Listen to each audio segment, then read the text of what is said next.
Your daily card with your top 3 priorities for the day is a simple idea and one that makes a huge difference in your focus and productivity for the day, but it's not a practice that makes intuitive sense right away.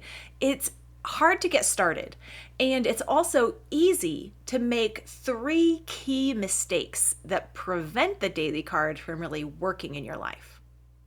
Hi, I'm Mystie Winckler. Welcome to the Simply Convivial podcast. Convivial means enjoying life together, and that's the kind of hospitable atmosphere that we want to create in our homes. Creating a hospitable atmosphere that is full of life and friendly while getting things done requires mom to be on top of her game. And one habit that helps us be on top of our games as moms is keeping a planner. And so that's why this October we are having extra episodes, and everything is all about keeping a planner well for real family life. Your daily card is an essential piece of your planner, but it's easy to make these 3 mistakes with your daily card. So I want to help you use a daily card effectively every day without these 3 mistakes. So grab a basket of laundry to fold and let's dig in. So the daily card is a super simple practice. It's just a little postcard with your 3 top priorities. Maybe your 3 routines as well. But the simplicity is deceiving. The simplicity gives us reasons to try to fudge what goes on our list. And we learn a lot about ourselves and how we think about our work when we are making daily cards. And you might notice as you try doing daily cards, as long as you are trying to do daily cards, that you're falling into one of these 3 mistakes. Actually, it's possible to do all of these mistakes, even on the same daily card. So the first and the most common mistake, especially for those just getting started, making their top 3 for the day, is wishful thinking. That is your daily card, which you write down as your 3 most important things for the day, are really not at all the most important things for the day. They're just the things that you wish you could do today. They're the things you really, really want to do on top of all the actual priorities and important things of the day. But what goes on the daily card are not the things that you are doing on top of your important things. What you are supposed to be doing with the daily card is acknowledging your priorities for the day. That is, if you look at your day, maybe you're looking at the calendar for your day, or you're looking at your weekly dashboard or a list of all the things that need to be done. Today, as you make your list, what should be taking up your time today? Where should your time be going? So one way to fix this mistake and to not just use the daily card to add extras onto your plate is to say, where is my time going today? How much time am I spending doing this, that, or the other responsibility that is my primary responsibility? Whether that's a mothering responsibility, a homeschooling responsibility, some kind of project or commitment that you've made, there are things today that will require you to spend a chunk of your time on them. And so don't think of it so much as what you want to accomplish today or get done today, as much as acknowledging where should you be spending your time and attention today. What is going to require you today? And you write that down and acknowledge it so that at the end of the day, when you don't get to all the extras that you wished you could have done, you can still say, but I spent my time where I needed to spend it. I did the things that actually needed me today. Inside Convivial Circle, one thing that we often see are nursing mothers, postpartum mothers, putting nursing the baby on the daily top 3 because it takes such a chunk of time. And you don't want to think while you're doing it that feeding your baby is getting in the way of you doing your to-do list. But it's the most important thing you can be spending your time doing. And so it deserves a priority spot on your daily to-do list. Anything else on your weekly dashboard, extras, gravy in your week, it can fit in if you have time in between your top priorities today. So there might be a season where nursing the baby or homeschooling, or maybe just because of the ages and stages of your kids and your family situation right now, actually just feeding everybody 3 meals is taking a significant portion of your day. Or maybe you're learning to accommodate some new food issues. That takes brain power and time. And so we can acknowledge that work by putting it as a priority on our daily card. So our daily card doesn't have to just hold discrete, easily accomplished tasks. And it shouldn't include extras and gravy. In fact, not only should your daily top 3 not have gravy, it shouldn't even have potatoes. Your daily card is the meat of your day.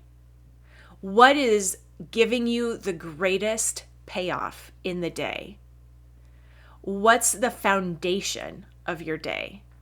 And then when you do put your time and attention there, your daily card, checking those things off, acknowledges that you have spent your day well. You have spent your day where it matters. And maybe there was not a helping of potatoes, and maybe there was no gravy at all, but you got the meat. You got the core. Your daily card helps you to recognize that. And recognizing that you are spending your day with the real meat of your responsibilities helps you engage with your life better. It helps you to stop criticizing yourself for doing what you ought to be doing just because you're not doing even more than that. And it helps you build on the wins that you have. It helps you build a better day on top of those core things that matter, instead of just trying to become more efficient in getting as many little things filled in as possible. So it helps you think properly about your own productivity and your situation and your day. So that's mistake 1, adding wishful thinking and extras to your daily card instead of the real meat, not even the potatoes, the meat of your day. Mistake number 2 is putting big projects on your daily card instead of things you can actually accomplish. It is a tendency of almost all of us to bite off more than we can chew, especially when we're just making a plan. We're just writing words on paper. We think that a lot more can be done in the time than we probably can accomplish. So if you put a project that in reality is going to take you multiple days, just acknowledge that. Don't try to shoehorn it into your day where it's not going to fit and think like that is what will mean accomplishment today. So I'm going to put it on my daily card because if I finished this project, I would feel great about my day. With the daily card, we write down our actual priorities where we actually spend our time, and then we must say, I spent my time well. I accomplished what needed to be accomplished. We don't say, here, I'm going to have to jump through this hoop before I tell myself that I have done enough. When we all know that those projects that we are choosing are extras and wishful thinking. So often this mistake really is part and parcel with the first mistake. But the key distinction that I want to draw with this one is that one line item on the daily card is something that is actually 100 tasks mashed into one line. We don't want to do that to ourselves. We want to be giving ourselves something that we can actually do today. Something that is a good use of our time, and something that's not going to take more time than we actually have to give it. So often I will put phone calls on my daily to-do list. I will, on a homeschool day, I will always have homeschooling on my list, even though that will happen because that's where my time and attention needs to be engaged.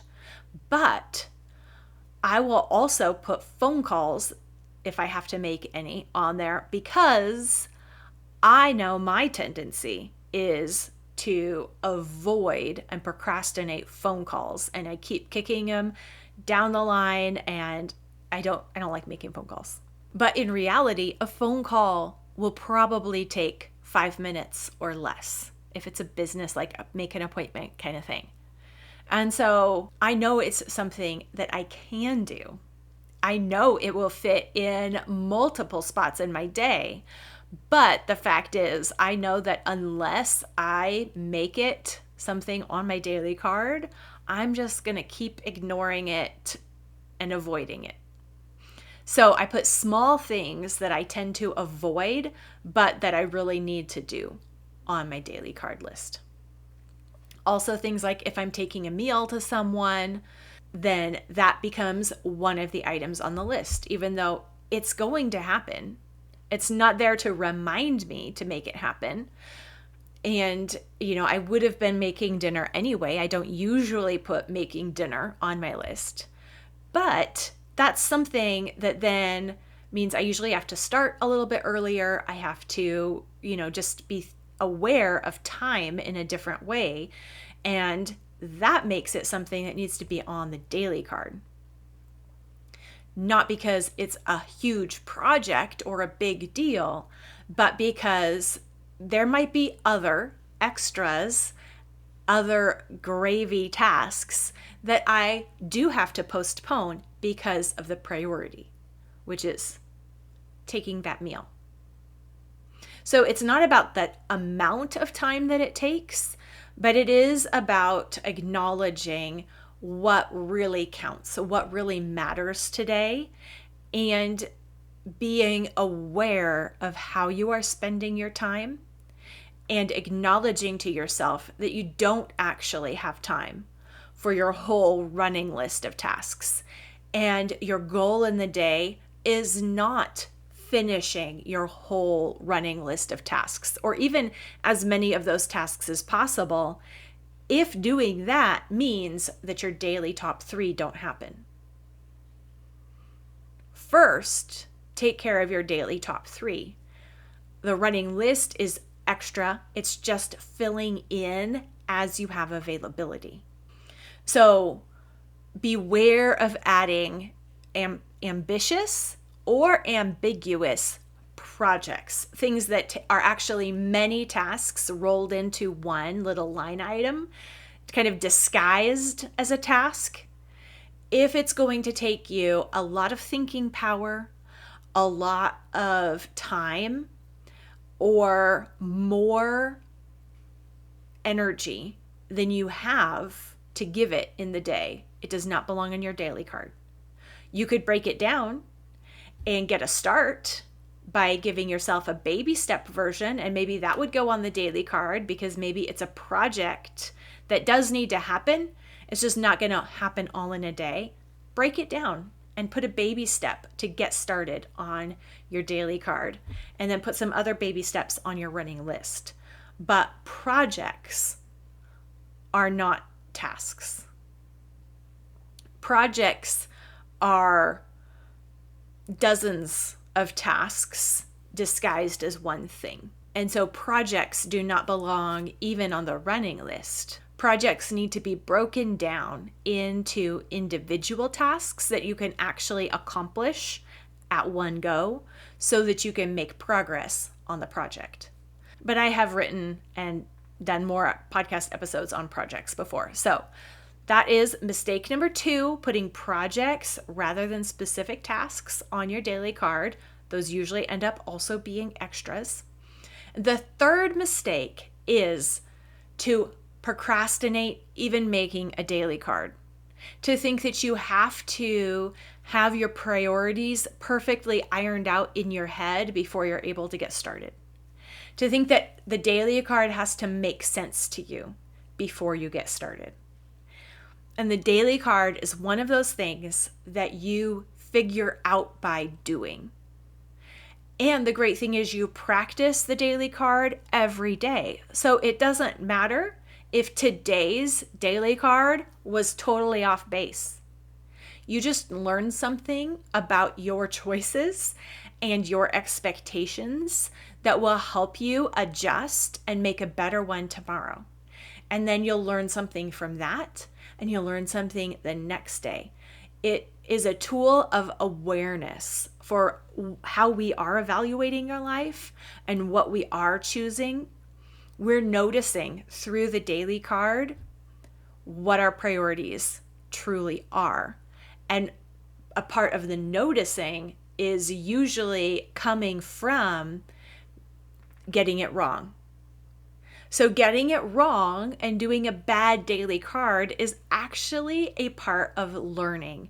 Learning about yourself, learning about your situation, learning about your priorities. It makes a difference. And it is better to get started with bad daily cards that get it all wrong than it is to postpone even making one until you're sure that what you have written for the day is what it ought to be. Just get started. Just try it out. Now, what you put on your daily card will change depending on your season and your responsibilities. And so as we make our card each and every day, we have to be aware of our changing life circumstances and have our daily card reflect those changes. A part of doing this is iteration.